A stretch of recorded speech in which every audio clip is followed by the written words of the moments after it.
Welcome to Table for One. I'm the narrator, and in today's video, I'll be playing a solo game of Tiny Epic Game of Thrones. And in this video, I'm going to play on competitive mode. Let's get rolling.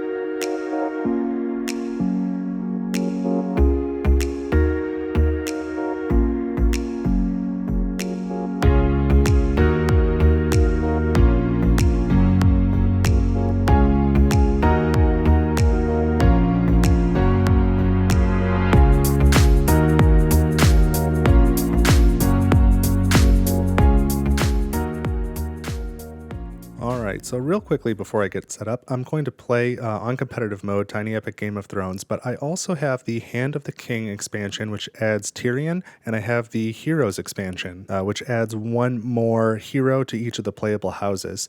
So normally in the game there is one hero per house, so I think like Baratheon comes with Robert Baratheon, the Heroes pack adds Stannis, for example, and then the Lannister house specifically starts with Jaime, and the hero pack adds Cersei, and then the Hand of the King expansion adds Tyrion as well. So I've just got some extra heroes, but that's the only thing that the expansions add. And so if you've just got the retail version of Tiny Epic Game of Thrones, you're not really missing much. So I'm going to shuffle these up to randomize what I'm doing. So I'm just going to randomly select three ally houses, and then my opponent, and lastly the house that I will play as. So I will show you that real quick. So for ally houses, I'm going to have Baratheon and Lannister and House Martell, and then the opponent will be the Starks, and I will play as the Tyrells. Okay, and these will be the heroes associated with each of those. So it will be Olenna Tyrell versus Ned Stark in this video, and the three heroes that we can recruit are Stannis, Cersei, and Ellaria. So I will get that set up now. All right, so I am now set up for this game. So House Aaron is always one of the ally houses. They don't have a hero, they're a non-playable house, but they're always one of the allies. And then the three others, as I randomly chose, was House Baratheon, where Stannis is available, House Lannister, where Cersei is available, and House Martell, where Ellaria is available. And then I'm playing against the Starks, with Ned Stark as the hero, and I am playing as House Tyrell with Olenna Tyrell. And so I've replaced just Eddard's card with the solo opponent card as opposed to the normal hero cards. So there's one of those for each hero, including all the expansion ones as well. So both Eddard and Olenna are from the base game, and then these are the expansion. These are three expansion characters up here. That was just by chance. And so the solo game is a little bit different than multiplayer, but it replicates it pretty well. And then at the end of this video, I'm going to give some thoughts on this game in general and some of the components and some of the other add-ons that I've got. So stick around for that if you'd like to hear it. But the ally houses start in their own domains. The Starks start up here with one power token, and this figure is Eddard, which I know is hard to see from above. I wish there was a alternate piece besides the gray minis to use for the heroes, but there's not.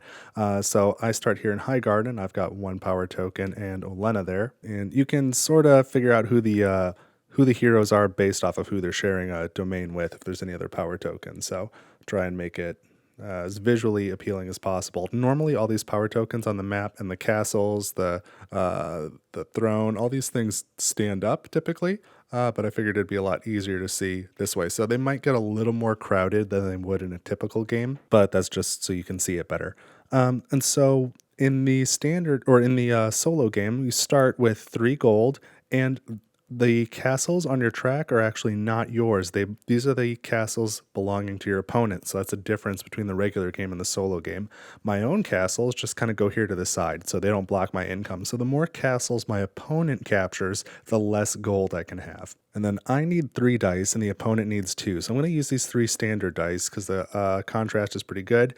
And then I'll use these 2 special dice that I ordered as an add-on. And I've got the others here, but I picked these 2 just because they seem to have the most contrast, so hopefully they're not too hard to see. And some other differences to point out in the solo game, the player is always the first player, so I don't really need this Hand of the King token because it's always me, but I'm going to keep it anyway because it's fun. And then I need to start with 4 of these plot cards. And I should say this is not really a tutorial playthrough, but I will kind of explain things a little bit as I go just to sort of demo this. I'm going to shuffle these up a little. I start with 4 plot cards. 3, 4. The rest of the stack goes here. And then this is the AI opponent's deck. There's 12 cards. We will use all of them over the course of the game. We'll just shuffle them. All right. And let me try and get these all on screen. I'll have to move this Hand of the King token. That's not the end of the world. Here we go.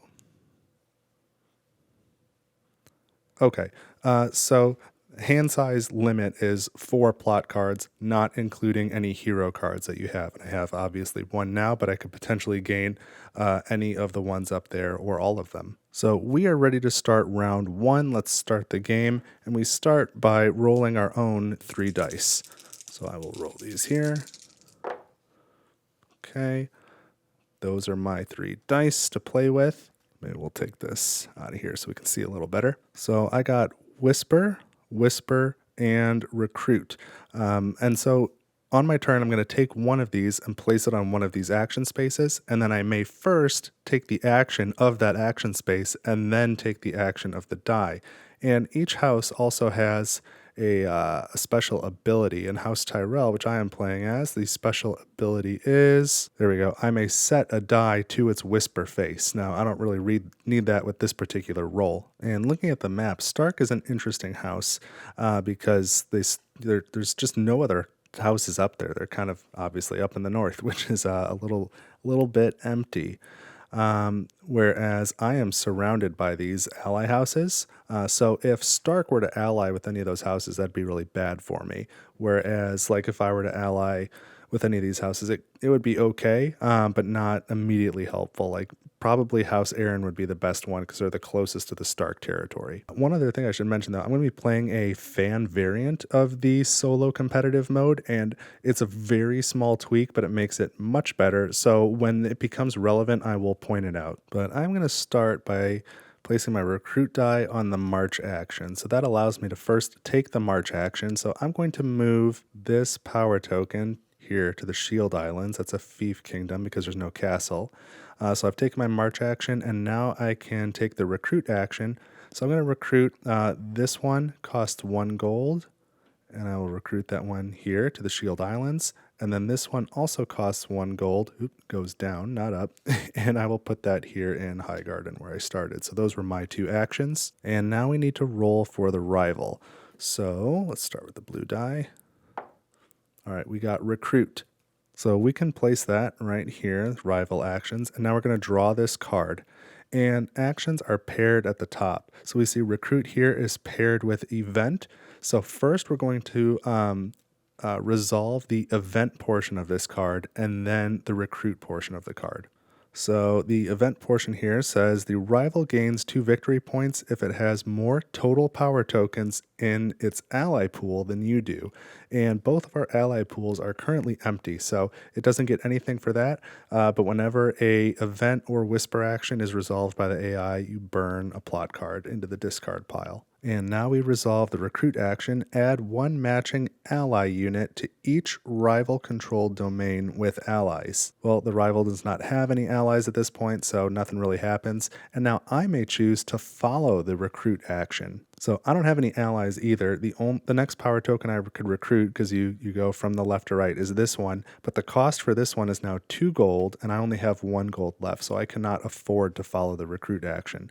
So now this card is discarded. It's out for the game. And now it's my turn again, and I have these 2 die still remaining. So on my turn, I'm going to place this Whisper die on the event action. So first I'm going to play an event, and I'm going to choose this one that my hero has. So this one says, gain 2 gold and perform a plot. Then return that played plot card back to your hand. So these cards are multi-purpose. If you play them as an event, you activate this portion at the bottom. They can be used in battle for the portion at the top left. We'll see that. And this plot action uses these shields in the top right. So I'm going to use this one for my plot action. So there is a House Aaron symbol here. So I can pay, because they're one of the allied houses, I can pay 1 gold to take 1 power token from House Aaron's card and place it here in my ally pool. And that will help me on my way to try and make allies of House Aaron. Now, the other symbol on this card is House Tyrell, which is my house. If the plot action ever has your own shield, you can pay 2 gold, so I'm now out of gold, to take 1 power token from any ally house of your choice. And so I will take House Aaron again. And that goes here. So there's a pretty good chance I will be allies with House Aaron at the end of this round. And now, according to this event, I take that played plot card and return it to my hand. And then I'm just going to tap this card to show I cannot use it again for the rest of this round. So that was my event action. And now I take a whisper action. So the whisper action, I can pick 0 to as many cards as I have in my hand. Again, the hand limit is 4, to discard them. And each one I discard, I gain a gold, and then I draw back up to the hand limit. So these are pretty decent, but I think really all these cards are pretty good in the game. But I'm going to take these 3 and discard them to gain 3 gold. And then I draw 3 new plot cards. So I've got Poisoning and Captured at Sea and Kingslayer. And I kept Hire a Master of Whisperers because I think the event would be pretty good towards getting me another ally at some point. But that was my event action and then my whisper action. So now it's time for the opponent. And we'll roll this other die. All right, so they got Recruit. So we'll place this here and draw the next opponent card. And on this one, Recruit is paired with Plot. So first, we take the plot action, and we're just going to reveal the next card, and it'll be the same as when we did plot. So, this is not very good. So they're plotting with these 2 shields up here, and they got my house and their own house. So the AI opponent doesn't have any gold. They don't have to worry about paying the cost. But when you gain your opponent's house, you can take 1 power token from their ally pool. So they're going to take one of these from me. And then similarly, because they drew their own house, they can take 1 from any ally pool, and the most advantageous to them at this point would be House Aaron, so I'm going to give them that. Okay, so now that's their plot action, and now the AI will likely be allies with House Aaron instead of me at the end of this round, so that was a coup. But now they're going to take their recruit action. It says, add 1 unit from its strongest ally to any rival-controlled domain of your choice. And again, they don't have any allies yet, so we're going to ignore that. And now I may follow this recruit action. And I have 3 gold. It would cost 2 gold to recruit another power token here. And I think I will do that. 1, 2... to recruit this one, and I can recruit up to 2. I'm going to put this one here in the Shield Islands as well. Actually, I take that back. I'm going to put that one in Highgarden. And I could recruit a second power token, but that one costs 2 gold, and I only have 1 gold left, so I can't afford to recruit a second. And so now I have taken 2 turns. The AI opponent has taken 2 turns. I have 1 dice left. That's the way it's supposed to be. I should have 1 extra die. So this round is over. We're at the end of round 1, so now we need to go through this sort of end of round phase, starting with taxing. So taxing first consists of checking for alliances. So any house, you check each playing house's ally pool. If you have 2 power tokens from the same house, and I should say if you have 2 or more power tokens from the same house, like this, and you have more than any of your opponents, or if you are already currently allied with that house, you gain their ally token. So Stark's got 2 power tokens for Aaron here, so they've got at least 2, and they have more than me, and I am not currently their ally. So no contest. Stark and Aaron are allies now, which means this is now a Stark territory. This is their castle, and that's going to block my gold track. And we check my ally pool. I do not gain any allies. So then we cull the ally pools. So if any house at this point, after we figure that out, has more than 2 power tokens from any house, you send them back to their house mat over there. We don't have to do that right now because nobody has more than 2 power tokens from the same house. And now I collect taxes. So I have 2 gold showing here on my power track, so I gain 2 gold. I also have 2 plot cards showing here. So if I was not already at 4 cards, I can draw up to 2 more cards. But right now that would put me over my hand limit. I can untap my hero card, so that's available again. And then I also gain 1 gold for each of my fief kingdoms. So the Shield Islands here has a gold on it. Basically, there's only 2 types of domains on this map. Either there's a castle or it's a fief, and the fiefs give you 1 gold each. So I get 1 more gold for that fief. And then the last thing we're going to do, these 2 gold coins here, we cover up these 2 actions that I used with my dice this time. So the event and march. And I cannot use those this next round. But now I can remove the dice. And we would go into round 2. And I'll say now that this is the scoring track, so score is still 0-0. We play 3 rounds and then have a scoring round here, and then 2 rounds and a scoring round, and 1 round and we score. So we 3 and score, 2 and score, 1 and score. And whoever is the victor, whoever has the most victory points at the end of that is the winner. So we're in round 2 now, and I need to start by rolling all 3 of my dice. So I got sail, sail, and event. And I'm going to use this event card, or I'm going to play an event die, and I'm just trying to figure out which one of these other actions I should take. And I'm going to set it on whisper. I'm going to whisper first. So to whisper, I'm going to ditch these 2 cards and gain 2 gold for that, and draw back up to the hand limit.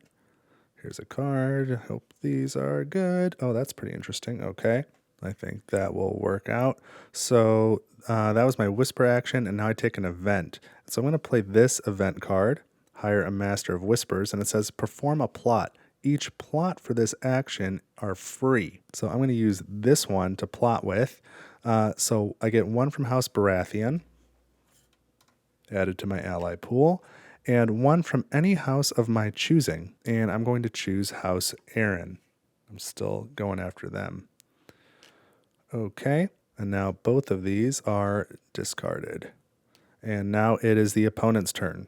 So we'll roll one of these dice. Plot. Interesting. And I've got 2 cards left. So we grab the next AI die, or AI card.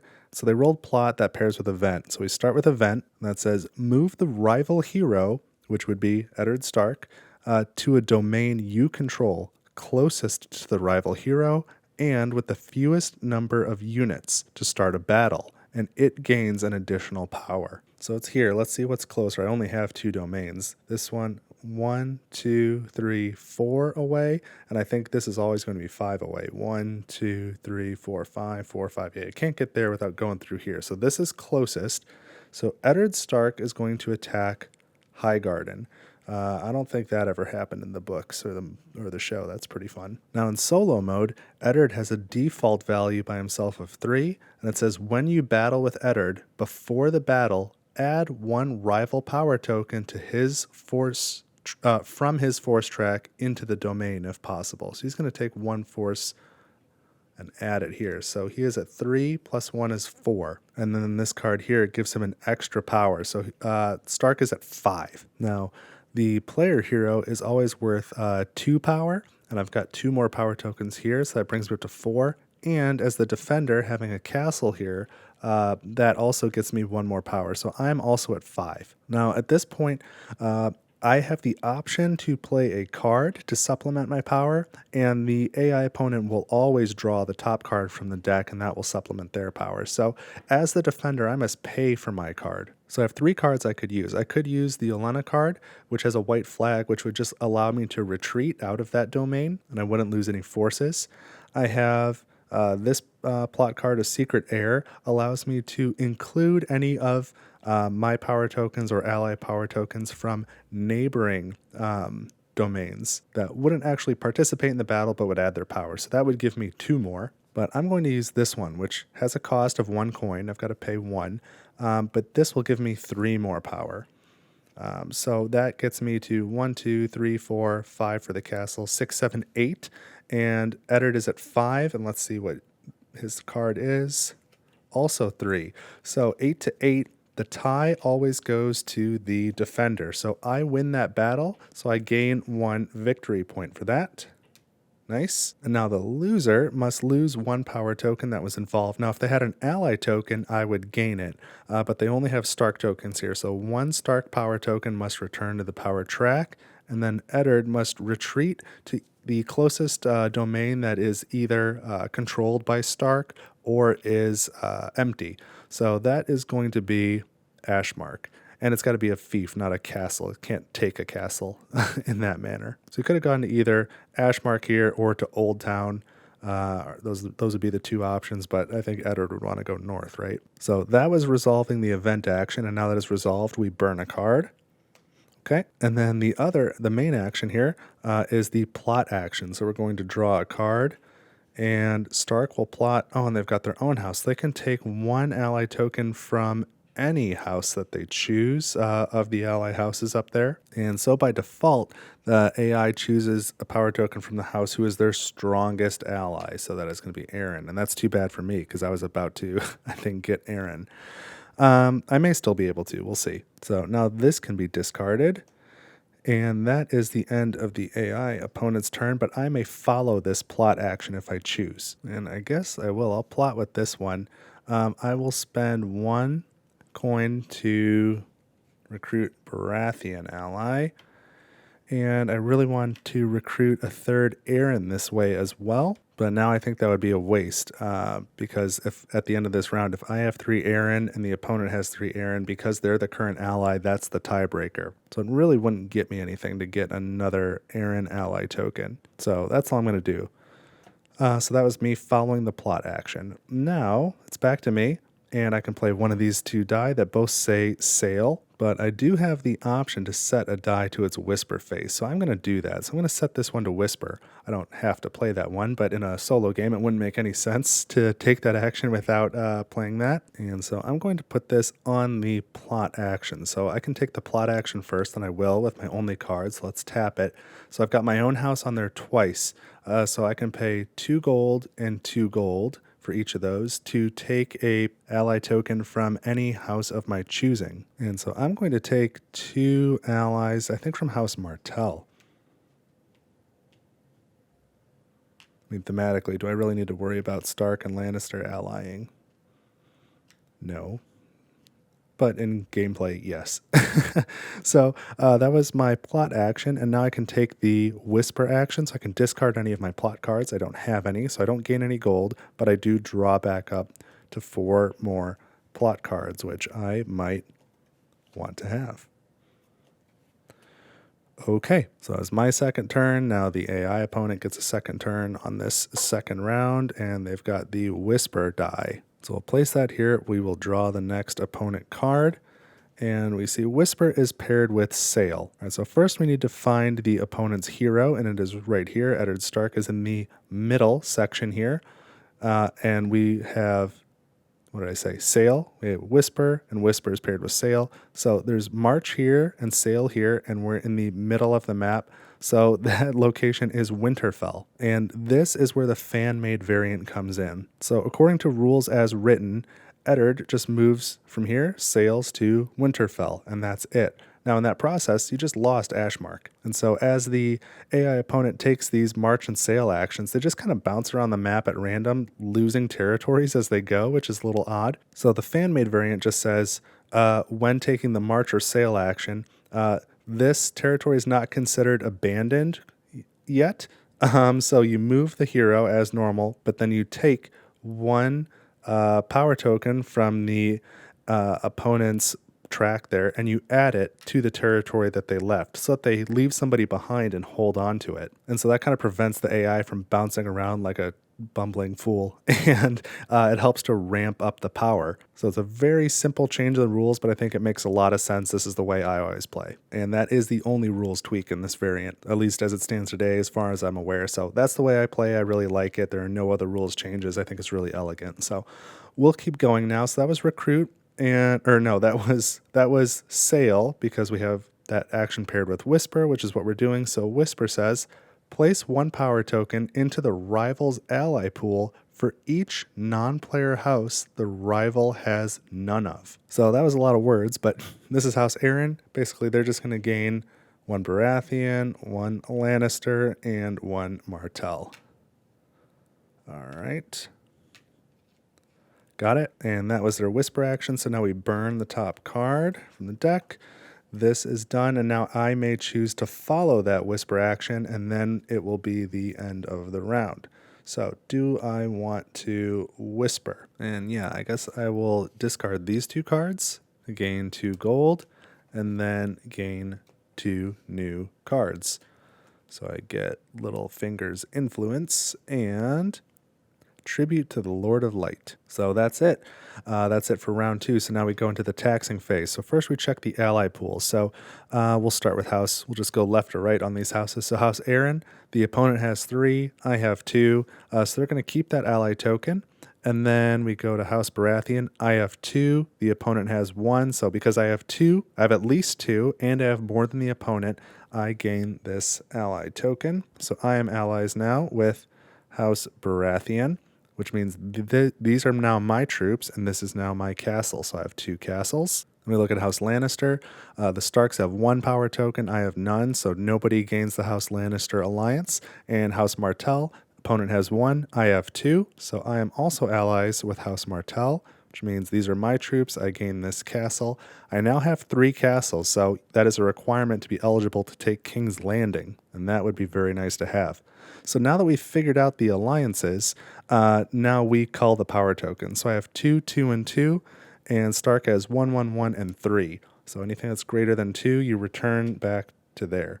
So House Aaron is realistically still on the table if I can get a 3rd. But as I'll demonstrate, I may not need to. So now we do the taxation. So I have 2 gold here on my power track, and I have 1 fief kingdom here. So that's going to be 1 more gold. All right, and if I didn't already have 4 plot cards, I would draw up to 2 more plot cards. So now my dice come off of here, and I cover up those 2 spots with these tokens, remove these dice, and we go into round 3. Ooh, and let's untap this card as well. We could just move some of these things a little out of the way. There we go. So let's roll my dice for the 3rd round. I think we're doing okay. We've got some allies now. That gives us a lot of options. 2 whispers and a plot. And I do have my abilities now from these 2 houses. So House Tyrell can set a die to its whisper face, but I'm allied with Baratheon now, who can set a die to its plot face, and I'm allied with Martell, who can re-roll their dice 1 time. And you know what? Let's go ahead and do that once right now, because these are just on whisper and plot. And as I said, I can put one on the whisper face and one on the plot face for free. So let's just re-roll and see if I get any other options. Yeah, sail and event and plot. And so I'm going to take this sail die and place it on the march action. So I can start by marching. So I've got to choose a single army to march with. And I'm going to go down here to Sunspear, and I'm going to march. I'm going to take 2 power tokens and move here and drop 1 off and then move here. And so now I've gained another fief. And I ended my march action here in Starfall, so I gain a 4th castle for myself, which I don't really need, but I don't want the opponent to keep getting castles and knocking down my total income track. So now I'm going to take the sail action, and I'm going to sail from Highgarden, because the way this map is laid out, every domain is coastal. And so I'm going to choose Olenna and 1 power token. I'll just leave 1 behind, and then I cannot sail to this card, and I must sail 1 to 2 cards away. So I can go 1, 2, either of those, or 1, 2. So I can't quite make it to here. And then obviously you cannot go around the top, because that's the north and the land of permanent winter or whatever, the land of always winter. But you can sail around the bottom coast. So I will sail from Highgarden 1, 2 to King's Landing, and I'm unopposed there. So now I gain the Iron Throne. Now the Iron Throne is a wild ally token. It counts as +1 for each house, or the exact wording in the book is the Iron Throne is a wild power token in your ally pool, meaning sitting on it counts as 1 power token for every non-player house. And then there's some other scoring benefits to having the Iron Throne as well, and it defends +2. For holding King's Landing. So that was a good thing to do, I think. But yeah, at this point, if we were to do the end of round ally check, I've got 2 Aaron plus the Iron Throne, which is 3 Aaron, and the opponent only has 2. So I would be able to take the ally token from House Aaron. But we've got a couple turns between then, so let's see what happens. So let's roll this opponent's die. Then we have Whisper. All right, let's place it on the rival action slot and draw a card. And Whisper is paired with March. So right now Eddard is in the north, so he's going to march, it says, to Castle Black. So he's going to go here, and the march and sail rules in the book say if there are multiple power tokens, they will leave at least one behind. So we do the march action first, we perform it as written, and then backfill this recruit into here. So now there are 2 power tokens in Winterfell, and Eddard Stark is up here at Castle Black. So this goes to my track, and now there are 3 castles here. And it's too bad I got rid of this card previously, because that would have let me go to Castle Black and kick Eddard out pretty easily. But I think we'll make do. So that was the march action. Now we take the whisper action. You lose 1 coin for each map card on which the rival has at least 1 controlled domain. And that's down to a minimum of 0 gold. So they control 1 domain here, and 1 domain here, and 1 here because of Aaron, and 1 here. So I'm going to lose 4 gold. That's a big hit. So I go from 5 down to 1. Ouch.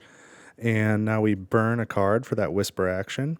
And now I may follow. I can take a whisper action as well. And so I will discard these 2 cards to gain 2 gold, and then draw 2 new cards. So I've got the element of surprise, that sounds good, and unjust trial. And so I'm going to play this event card on the sail action. So I start with sail, and I'm going to sail, this may be a little risky, but we'll try it. I'm going to sail 1 power token from here, 1, 2, to Winterfell, which is an attack. So the hero's not there, so they've got 2 power tokens plus 1 for the castle. So the current power is 3 to 1. And now I'm going to play a power card to supplement. And as the attacker, I don't have to pay any gold. So I'm going to play this one for 5. So that puts me at 6. It's right now 6 to 3. And then the opponent draws a card. And this symbol just means draw the next card. So we draw that, and it's a 4. So that gives them 7 power. It's 7 to 6. So that did not work. So House Stark gains a victory point, and I must lose a power token, and this will go back to my pool here. But when I cover this up, I also gain the bonus, so I will gain a new plot card. Okay, and now I can do my event, and you know what, let's do this new one, Hire Sellsword. So instead of paying the normal costs, pay 3 gold to perform a recruit action, placing 2 tokens from your force track. So the next 2 tokens would normally cost me 4. This says just pay 3 and then take 2. So that'll save me a gold in the long run. And when I recruit, let's send 1 to Highgarden. I want to make sure that's a little bit reinforced. And let's send another to King's Landing. And so that was my event. And now the AI opponent gets 1 more turn in this 3rd round, and then we're going to go into a scoring round. Event. All right, nice. So we draw the next AI card, because I'll be able to follow that event action now. So event is paired with recruit. So first we're going to take this recruit action. It says add 1 rival unit to each rival fief domain. So this is a castle, this is a castle, this is a castle, but this is a fief. So they're going to take 1 token from this track and add it to this fief. So they've reinforced Ashmark a bit. And now they take the event action, move the rival hero to your castle domain closest to the rival hero to start a battle, and it gains an additional 2 power. Yowza. So where's my closest castle? I have 4 castles. I've got Highgarden, Storm's End, Sunspear, and Starfall. Okay. And he's way up there at Castle Black. So 1, 2, 3, 4, 5, 6, 7, 8, 7, 8. 7, 8, 9. It's either got to be Highgarden or Storm's End. Highgarden is my home one, and it's the less well defended, so I'm sure that's where he will attack. Here, I don't think King's Landing counts as a castle. So I've got 2 power plus 1 for the castle. I'm at 3. Eddard starts at 3 and adds a token as his ability. So now he's at 4, and then this gives another 2, so he's at 6. So it's 6 to 3 right now, and I don't have a way to beat that. But while I'm thinking about it, Because this was the event action that moved Eddard and not the march or sail, he just abandoned Castle Black. So this comes back to here. Nobody owns Castle Black now. It comes off my track. But as I said, I have no way to beat this. So I am going to play a card, and it will be Olenna's retreat card. So rather than lose my power tokens, I will just retreat to the nearest friendly territory, which is here, the Shield Islands. So I'm going to beef that up. I lose a castle now. So I just lost Highgarden. So that goes here. Stark's got it. And Stark, I think, still gains a victory point because I retreated. Let me double check the rule book. Oh, no, they do not gain a victory point. Even better. So that was Stark's event, and then we burn a card for that. And now I get to follow with my own event card. And I would have liked to have done this. This would give me a lot of gold, but this suddenly makes a lot of sense. So we're going to play the element of surprise. So it says, choose a domain, excluding King's Landing, that is adjacent to a domain you control. So I control the Shield Islands, and adjacent to that is Highgarden. I choose Highgarden as my domain. And in that domain, it says eliminate one power token if possible. So when we eliminate Stark, it just goes back to their track here. They don't gain any sort of track bonuses for that. And then any other remaining units there must retreat. So Stark is going to retreat. This is friendly and can still hold him. So you will go there, and Highgarden, Stark just lost it, goes back on the map. So that is going to cost me a point, but that's okay. I'll be all right. So I said this land or this domain could hold Eddard there. Each domain can have no more than 3 units of the same house. So that's either power tokens or heroes. So I've got Olenna and 2 here. That's a max. That's at max. This is max. This is max. And then you can also have up to 3 from any one allied house, but you can't mix and match the ally houses. So, all right, I followed the event. That's the end of the round. So let's go to the taxing, which starts with checking for alliances. So we'll start with House Aaron. House Stark has 2. I have 2 plus 1. So that means I have more. That's really 3 to 2. So I gain House Aaron. I've got that alliance now. I guess maybe we'll keep these in order. All right, and I guess the Iron Throne would be first. So I've got House Aaron. So this is mine now. So the Eyrie this castle comes off the track and goes into my stockpile of castles. So that's fantastic. And then Baratheon is not changed, Lannister is not changed, Martell is not changed, and we don't have any units we need to cull. So now we collect taxes. I've got 1, 2, 3 gold on my track, plus I've got a fief here. It's a castle. Here's a fief, a second fief. I have 2. This is mine now. Plus, King's Landing is 2 gold. So 1, 2, 3, 4 from the map. So we go from 3 up to 7. All right, that's a good amount of gold. And I can untap my hero card now. And then the rival covers these 2 spaces, so I won't be able to take the march and sail that way next round. And so now, after round 3, we go into the first scoring round. So the first thing we look at is castles controlled. So I have 4, the opponent has 1. So I gain 2 points, 1, 2, and the opponent gains 1. 2 points for having more, 1 point for having fewer, and tied is 2 each. Then we look at house objectives, and we'll start with mine. My first objective is to have control of Highgarden. I do not. The second objective is to have 2 fief domains, and I have the Shield Islands, and I have Blackhaven here, so that gets me 1 victory point.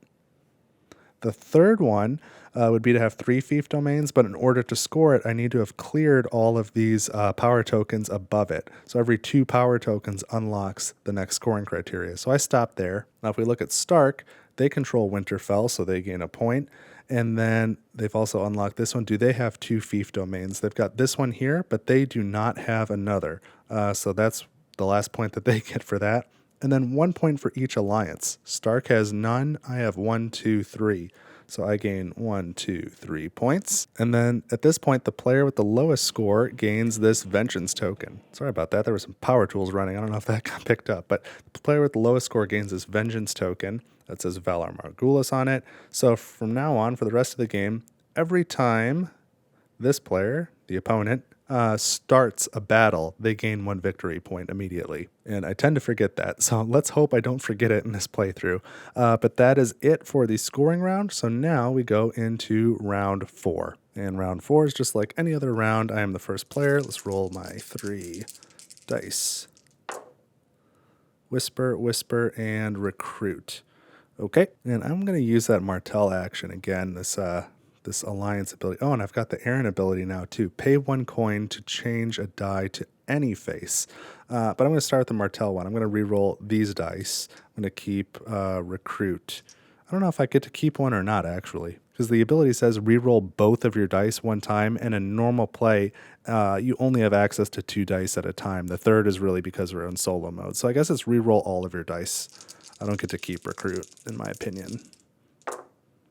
So I've got Plot, Recruit, and Sail. Okay, I think I like that a little better. And so I'm going to place this Sail die on the Recruit action. So I'm going to Recruit, and this Recruit space would cost me 3, and this one would cost me 3. I'm going to do both, so I go from 7 down to 1. Recruit these 2 tokens to anywhere where I already have tokens. That includes allied domains. And so I'm going to put my 2 recruits here in the Erie, and then I'm going to sail. I think I'll go from that same location with those same 2 guys, maybe. And then how many of these guys do I want to take with me? That's the question. I feel like I kind of want to spread them out later, but let's take 1 with me. And we'll sail all of them 1, 2 map spaces down to High Garden. Let's reclaim that. All right, so I've got High Garden again. It's a little bit bolstered up, and that'll score me some points. Okay, now we roll for the opponent. March. Ooh, I like that. I want to follow that March action. So let's take a look at this next card. March is paired with Recruit. So Recruit says, boy, that's far away and very tiny. It says, add 1 ally unit to the rival hero's domain if there is currently an ally there. If there are no allies there, add 1 from the rival's strongest ally. Well, the rival doesn't have any allies right now, so they're not going to be able to do that action. That's too bad for them. And then they're going to march. So Eddard is here in the center section of the board. March says from the center section, go to Pike. So he's going to take the hero, and he's got another unit he can take with him. He's going to go to Pike, and then, as the fan-made variant says, replace 1 unit here in Ashmark. So he takes Pike. This castle goes onto my track. It's another castle. And that was the march action. So now I can follow and do a march action as well. And I'm going to take these 2 Baratheon units and march them to the Reach. So I gain that castle. And I think I'm just going to leave them there. I think that's a nice place to have them because I've been holding this plot card for a while where if I get attacked, this is a free thing to play, but it says you can, include the power of all your units in surrounding territories. So I could use that on King's Landing now. I've got Baratheon and Aaron adjacent to King's Landing, or I could use it in High Garden if that gets attacked again. I've got a lot of surrounding units now, so I think that's a pretty good position for these Baratheon forces to support both High Garden and King's Landing with that card if I get attacked. So that was me following the rival's march action. Now I get to go again. My 2 dice left are Plot and Recruit. And here's how I'd like to do this. I'm going to play the Plot on the event space. And so I'm going to start by playing this event, and that says gain 2 coins, so I go up to 3, plus an additional coin for each non-player alliance you have. And I have 1, 2, 3 alliances. 1, 2, 3. So I finally got to make full use of that card. So that's discarded. And now I'm going to play a Plot. And I'm going to plot with this card, so I'll tap it. I've got my own house, so for 2 coins for each of those shields, I can take a ally token from any house I want. So 1, 2, 1, 2. I'm going to take 2 ally tokens from Lannister and see if I can team up with them.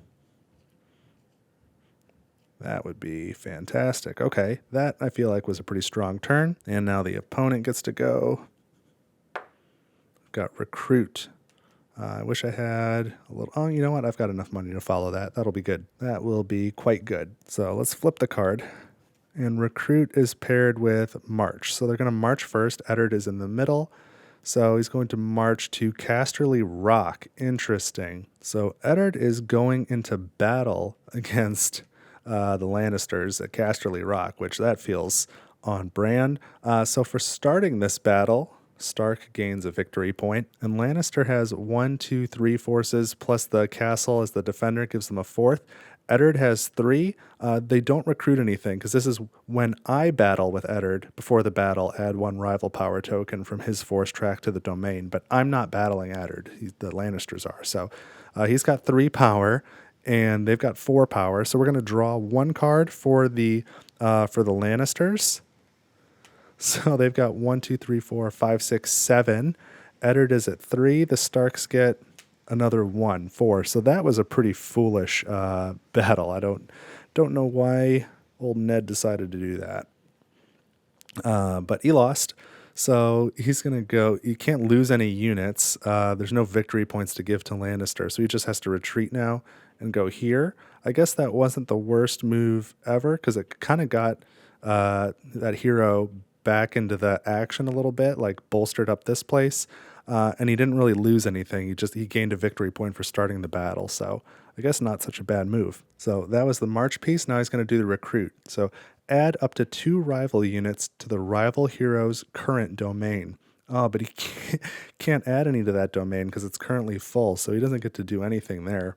But I can follow the recruit action, and I've got 2 coins left. Sorry if you caught that doorbell. Each of these guys is going to cost 4 coins to recruit, so I can't recruit either of them, but I can recruit either these power tokens for 1 each from any of my ally houses, or I can recruit ally heroes for 2 coins each. So House Aaron has no hero, but I could recruit Stannis or Ilaria, and Ilaria Sands is pretty interesting. I want to spend 2 coins to gain another hero, and I can put her anywhere that I want, really. I can go to King's Landing, I can go to Highgarden, anywhere. I can't go to, I can only go to places where I have power, for House Tyrell or House Martell. But I guess I couldn't go to Highgarden because there's already an Aaron there. So yeah, let's go to King's Landing. Let's really beef that one up so we don't lose it.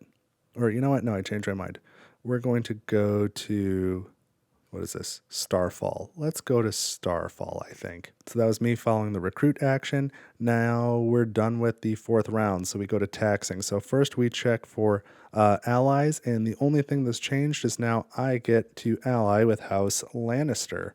So I'm crushing it on allies. We can untap Olenna now. Move some of these things up. I need more space. I got too much stuff going on. I'm doing pretty well this game. Okay. And then we cull the ally pools. There's nothing to remove. I am maxed out on mine, though. And now I collect taxes, and I get 1, 2, 3, 4 coins. Plus, here's a 5th. Here's a 6th. 7, 8. And my max is 7. So I just go up to 7 because those castles are in my way. And then these coins block these 2 dice spaces. Gain these dice back.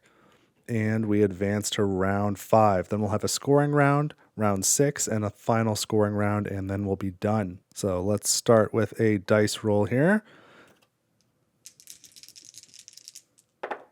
All right, so we've got Event, Whisper, and Recruit. Those are all good things. Oh, and I did forget, when I allied with Lannister, I gained that castle now. I got an unbelievable amount of castles. And I'm going to take a event die and place it on the Whisper action. So I start by whispering. I'm not going to discard any cards, so I don't get any gold, but my gold's maxed anyway. And then I draw new cards up to the limit for 4. Retreat. Some interesting stuff there. And I know I've been saving this, but I'm going to use it now by playing this event from Ilaria Sand. So her event says, perform a recruit of a single power token for free, placing it into an enemy domain, then resolve the battle. Oh, you know what? Maybe I won't use this. Yeah, okay. So I'm going to recruit 1 for free, which would normally cost me 4 gold, so that's a huge savings. Then place it into an enemy domain. Well, I'm going to go to Winterfell, actually. and then resolve the battle. So if I lose the battle, it's just going to go back to my track. But there are 2 power tokens here, plus 1 because there's a castle at Winterfell, so it's 3-1 as it stands right now. And I'm going to supplement it with this card here. So I have, this is 4 power, so I have 5 power now. It's 5-3, and we draw for the opponent. And they got 1. Oh man, so 5-4. So I actually win that battle. Eat it, Stark. So I win this battle. I go from 7 to 8 victory points. Stark has to lose 1 power token and then retreat to a fief, I guess. So let's have him go to the Shadow Tower up there. And now I own Winterfell, so I take this castle. That's gotta hurt, and I tap this power card. So that was great. So that saved me 4 gold on this recruit. I can score for having King's Landing now. I took Winterfell, so that's points for Stark. They're gonna lose, so that's all good stuff. So let's have the opponent go. We got Whisper. Interesting. So we'll draw a card.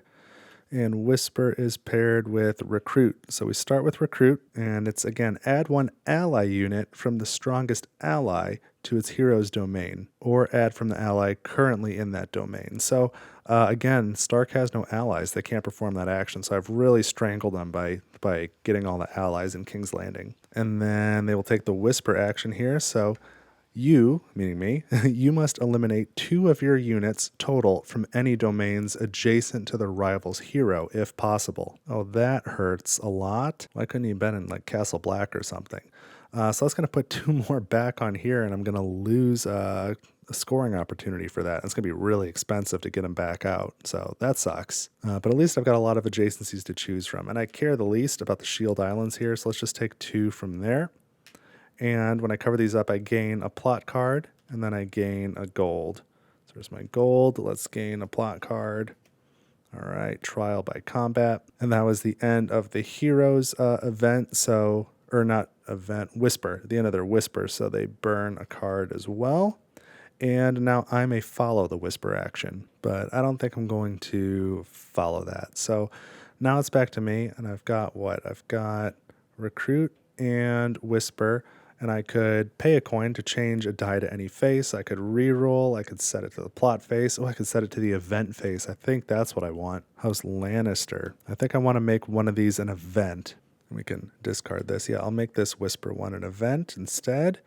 And there it is. I'll play it with March. So I'm going to march first. I'm going to march like this. I'm just going to move this unit here to Old Town. So now I gain another Fief Kingdom, and then I will play this event, Trial by Combat. Move a single one of your units to any domain with a single enemy unit to start a battle. Gain 1 victory point in addition to all other normal scoring. So I am going to move Alaria Sand.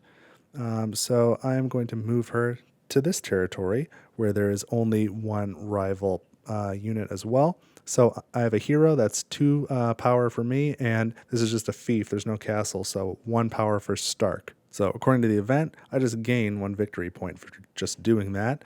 And then I'm going to play this card, Crushing Siege. Whoopsie daisy. Which gives me 4 power. So that brings me to 6. Stark has 1. Stark adds another 2. So it's 6-3. I win the combat. So this returns here, and I get another victory point, and that's it. Now I've got another fief domain. That's nice to have. So now we roll again for Stark. They get another action. Ned's not looking so good. Olenna's playing him. Whisper. Yeah, I think I will follow that. So we draw another card. And Whisper on this card is paired with Recruit. So for Recruit, it says add 1 rival unit to each rival castle domain as much as possible. So the rivals only got 2 domains, Ashmark here, which is a fief, and then Pike. So they're going to add 1 unit here to Pike. And then the Whisper action says the rival gains 1 power token in its ally pool from each non-player house it has at least 2 tokens of.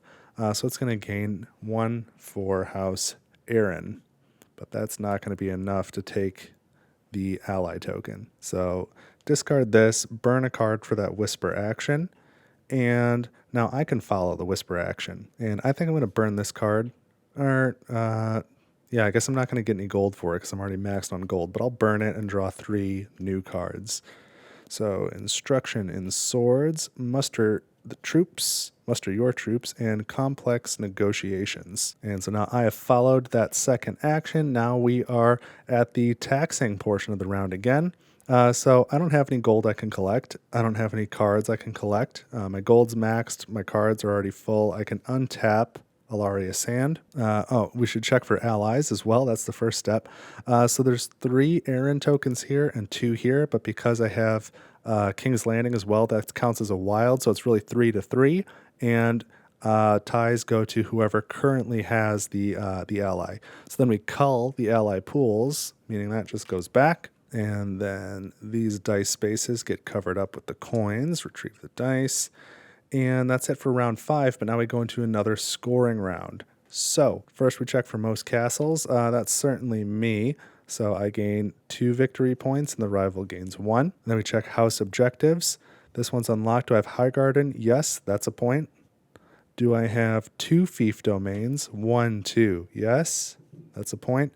Do I have 3 fief domains? I've got 1, 2, 3. I think I've got another one. Yeah, I've got a 4th one as well. So yes, that's a point.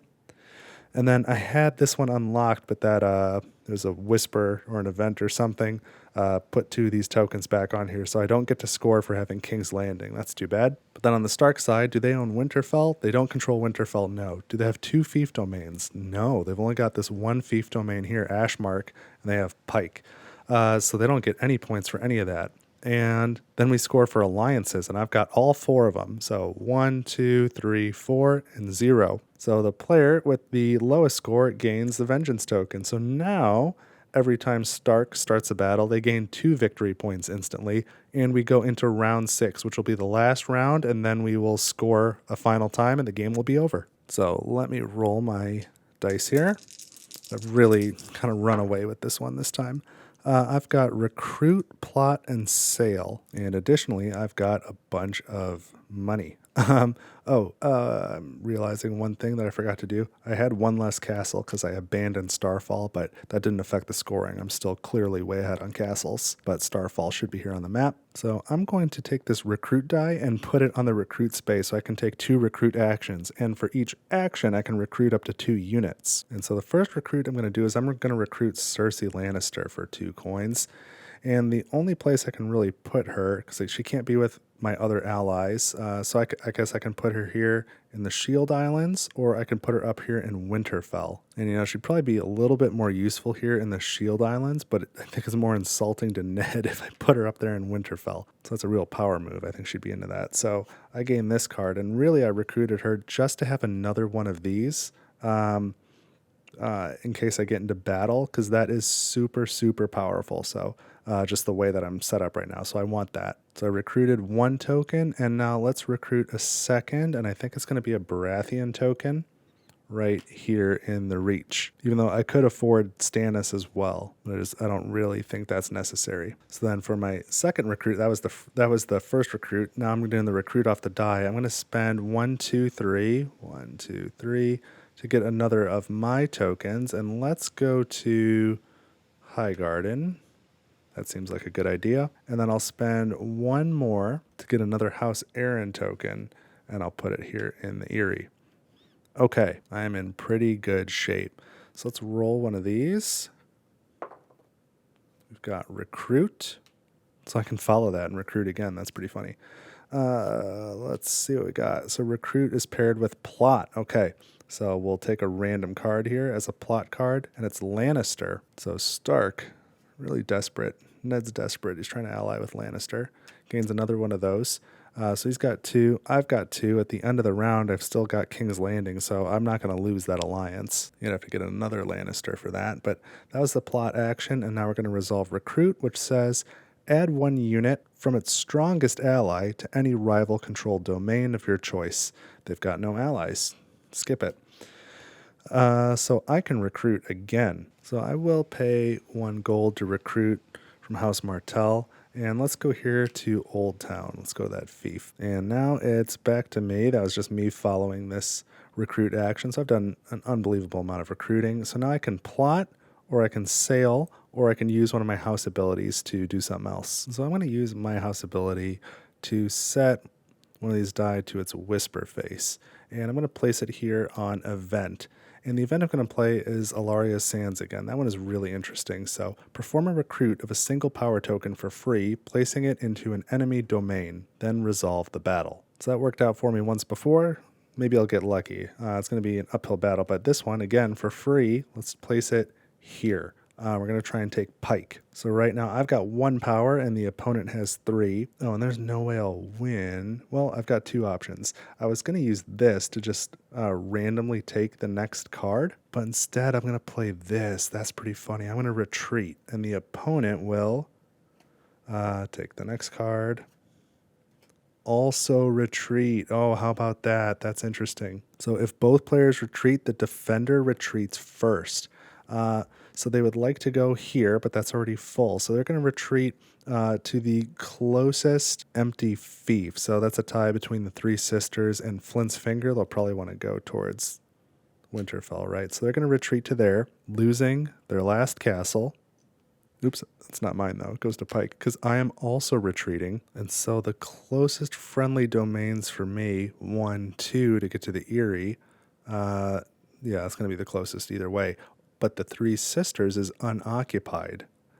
1, 2, that's also the same distance. So I'm going to choose to go there to get another fief domain. So I just got another fief, and I got another power token off of here for free with another scoring condition. So that was awesome. So that was my event, and now I'm taking a whisper action, and I think I'm going to burn these 2 cards for 2 gold, and then I draw up. So I draw this card, and we're going to need to shuffle these. Okay, these are pretty well shuffled. So I need to draw, whoopsie, I need to draw 2 more cards. 1, 2. All right, and now it is the opponent's turn to roll. This will be the final turn of the game.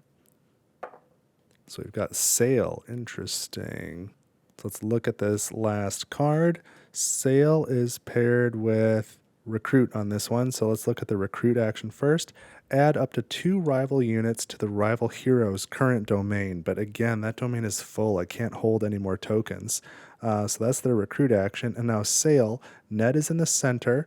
Sail says sail to Storm's End. So Ned is going to sail to here, bringing 1 power token with, and then based off that fan-made variant, we're going to send one of these back to Ashmark. And now that's going to result in a battle, and just for starting that battle, because of these 2 tokens, that's 2 points for House Stark. And let's see, so I've got 1 plus 1 for having the castle in Storm's End, so I'm at 2. Ned starts at 3. He's got a 4th here. He's battling me, so he brings another token here. So 1, 2, 3, 4, 5. So it's 5 to 2 to start off with. Oh, and this card should be tapped. I used that event. And I'll go ahead and use this card. I'm probably going to lose, but I'm not real invested in this territory. So I've got my 1, 2, and then this adds in my power from all adjacent domains, which is not very much. So I go from 2 to 3, 4, 5, 6. So it's still 6 to 5, and then we draw a card for Stark, and they get 1. Oh, that actually worked out. So it's 6 to 6, and ties go to the defender. Oh, Ned, you are having a bad day. So they lose this battle. One of these has to go back to the power track, and now they're going to retreat from here to the nearest friendly domain. So one of these can be held in Ashmark. Let's send Ned back to Ashmark, because that seemed to be a good place to him. This one, there are no fief domains to retreat to until here, all the way back to whatever that is. Flint's Finger. Yowza. Okay, and I won that combat, so I gain 1 victory point for that. Man, that was something. And now I can follow this sail action. Do I want to sail as well? And I think not, because there's no sailing I can do that would score me any more points. Unless, of course, I sailed into battle and then won that battle. That would get me 1 point, but I really don't think I need it. I'm far enough ahead. So I'm going to elect not to follow that sail action. So I think we do go into taxing one more time. So we check for alliances, and nothing has changed. I've got 2 Arryn and 2 Lannister, but that's a tie with me. And I have I have King's Landing. I'm on the Iron Throne, so that gives me 3-2 on each of those. So alliances don't change, and there are no tokens to cull from those pools. So then I would gain 1, 2, 3, 4 gold. So from 2 to 6, plus how many fiefs do I have? I can only hold 1, 2, 3 more gold, and here's 1, 2, 3 fiefs. So I don't need to count them all up. I'm just maxed out on gold. I suppose I do draw a plot card. And for completeness, we'll go ahead and do that. But that's not really needed. And so now we go into the last scoring phase. So who's got the most castles? That's going to be me. I get 2 points. The opponent gets 1. And then house objectives. Stark, we'll start here, does not have Winterfell. Does have 2 fief domains, though. So 1 point for that. And that's it. This scoring one is not cleared because there's still power tokens above it. So on my side, I have High Garden. That's a point. 2 and 3 fief domains. 1, 2, 3. I've got at least 3. So for 2 and for 3. And then this one is also clear. I have King's Landing, so I gain a point for that. And then each alliance is a point, and I've got 4 of those. 1, 2, 3, 4, and none for Stark. So that is going to be it for the game. So I won really handily on this one. That's the most I've ever won by. So the game could still use a little bit more difficulty. There are ways in the rulebook to increase the difficulty. Things like having the opponent start with an ally already and other such modifications. But I do generally win. But definitely that fan-made variant makes it a little bit better, even though this time I really wrecked them. It's not usually quite such a blowout. But yeah, I've never made it to 30 before. If you do score more than that, you flip this token over and it says plus 30 and you just keep going down the track. But 30-9, that was, Ned got really rocked by Olenna here. But there you go. That's Tiny Epic Game of Thrones. So as I mentioned, I've got the Hand of the King expansion, which just adds Tyrion, and then I've got the Heroes Pack expansion, which adds, just another hero to each house. So I think both those expansions were Kickstarter exclusives, but if you're watching this in the future, you can probably find them on the aftermarket somewhere. Those are both good. I'm glad I have those. I also have the Ice and Fire expansion, which I believe was also Kickstarter exclusive. It adds 2 more houses. It adds the Targaryens, and it adds the Night's Watch as an additional house, and then it adds 2 more map tiles north of the wall, and a whole other mode of play, which is cooperative, where players play against the Night King. So I'll get a solo co-op game on the channel at some point as well, just to kind of showcase what that's like. But I do think this is a good game. I've been really enjoying it lately. But I do have a couple smaller critiques of it. One, as I mentioned in my unboxing, these cards are all super thin, super thin. They're not very good quality cards, which is not something I normally even notice or pay any attention to, but I was really struck by how thin and sort of flimsy these cards are. And I think they really should be sleeved, in my opinion. I wouldn't mind doing that, but there's no room because it's a Tiny Epic game and the box is stuffed. So I haven't figured that out yet.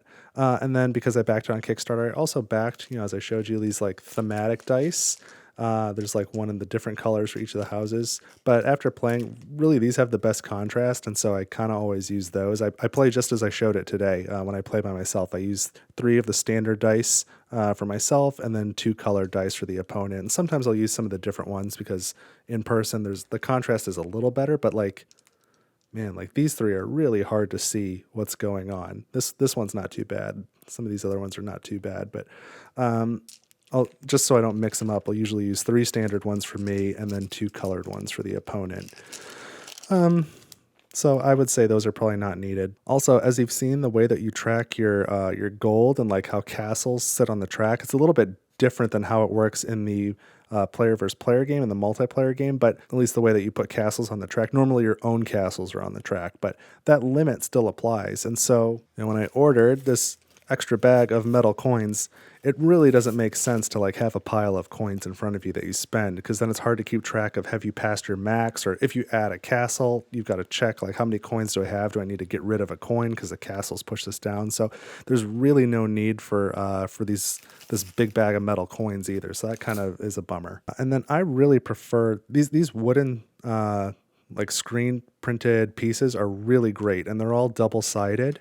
And that's fantastic. I really like them. So these are high quality. I don't care for these minis though, and there's no replacement. So it can be hard, obviously, looking down from above, but even for me to look at the map and know who's who, I wish there was just a token kind of like this with just like maybe as a circle instead of a shield, and like that's the hero token for that house, and you could just move it around the map. That'd be a little bit easier. And even the Iron Throne, I don't know if it was part of the Kickstarter exclusive or maybe it came with the Hand of the King. I'm not sure, but I've got a mini for the throne and I never use it. I prefer this silkscreen piece. This wooden piece is much better. And then the last critique I have is not really a fair one, but this is obviously in the Tiny Epic Games series, which is this is the first game in that series that I've ever had or played. And the gameplay is good. Like I enjoy it. I have fun. But darn it if these components aren't really tiny. And again, it's just kind of to mash them into that little box. So I get it. That's kind of the shtick, but it is a little bit fiddly. Oh, and then one other note for anybody who did watch the unboxing. I have since taken each house and put all their components in a separate bag. I just had a bunch of bags. These are actually the bags. I like these a lot. These are the ones that my card sleeves come in when I order sleeves because they've got a hole punch. They're just a good size. So it's like the 9 power tokens plus a shield for each house. So I've got one of these for each house, and then one here where I put the castles, the Iron Throne, the Hand of the King token, and these Vengeance tokens, and this crown, like round tracker as well. So that's the way I store it. And it is pretty snug in that tiny epic Game of Thrones box, but that's the way that I do it. And then since I've got the Heroes pack, I have since taken all of the minis and just put them in here. So these are the ones that come with the Heroes pack. There's 3 in play right now. And then these are all the standard ones, plus Tyrion, plus here's the Iron Throne. And then the expansion ones is 2. So here's the Night King here. So I take all of these and just put them in this separate box so the minis are separated from everything else. So those are my initial impressions after playing Tiny Epic Game of Thrones. I don't know, a handful of times, like 5 to 7 times. So I do like it. I'm happy that I've got it, happy to play it, but I would like to sleeve it. I would like to just do some different things with some of the components. And in my opinion, if I could go back, I would not have ordered the additional metal coins or the colored dice. There's really no need for either of those things, but I am glad to have the additional heroes. I think if I could only get one add-on, it would be the Heroes pack, just because it very quickly and easily, without any overhead, adds a lot more variety. Adding Tyrion was a nice thing to add as well. That was pretty small and easy. And I couldn't speak to Ice and Fire yet because I've opened it and sort of organized it, but I've not played it. So that'll be on the channel later. And if you'd like to see it, make sure you subscribe. And then if you've got any questions, let me know in the comments, or if you've got any commentary, let me know in the comments. And if you enjoyed it, like the video, share it with somebody else who might like it. And if you want to see it again, let me know what matchup you might like to see in terms of which houses versus each other, and maybe which heroes as well. But that's what I've got this time on table for one. Thank you so much for watching. I had an awesome time. I hope you did too, and I will see you in the next video. Take it easy.